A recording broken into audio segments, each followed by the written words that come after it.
When you think of elephants, what color do you think of? Elephants are usually gray.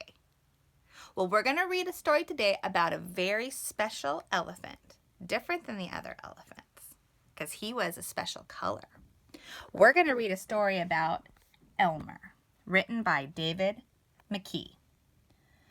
There once was a herd of elephants young and old, tall and short, fat and wide. They were all different, but they were all the same.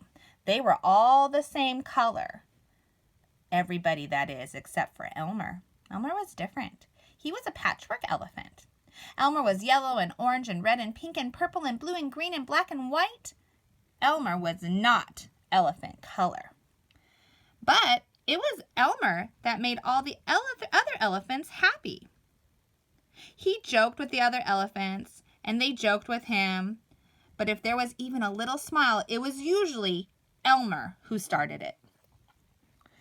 Until one day, Elmer couldn't sleep, and he kept thinking that he was tired of being different than the other elephants.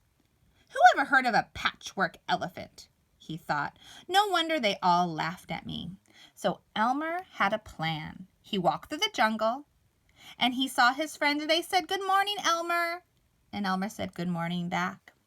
And he kept walking until he came to the berry bush. But this was a special bush. These berries were elephant colored.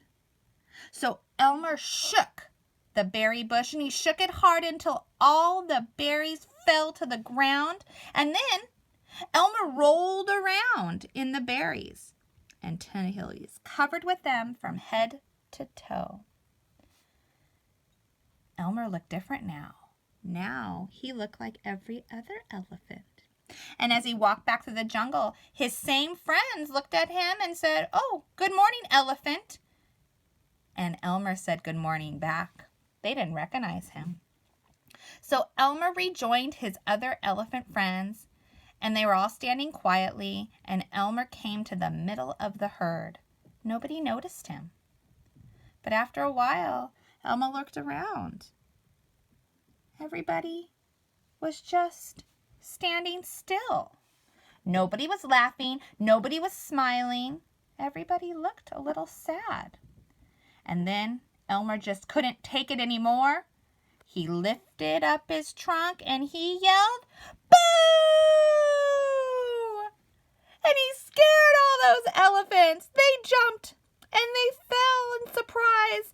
"Oh my gosh, golly," they said. "It must be Elmer. Elmer's making a joke." But they looked around and there was no Elmer. Until it started to rain. And when it rained, Elmer's berry paint was all washed away. And that's when they saw him. "That was the best trick you ever pulled, Elmer. That is so funny. This was the best joke ever. We must celebrate this day every year," they said. "This will be Elmer Day." And all the elephants would decorate themselves, and Elmer would decorate himself elephant color. So one day every year, the elephants did exactly that. They would dress up and decorate themselves and have a parade. And they would be in every color you can imagine except for Elmer. He was elephant color. So on that day, if you happen to see an ordinary looking elephant, you'll know that it must be Elmer.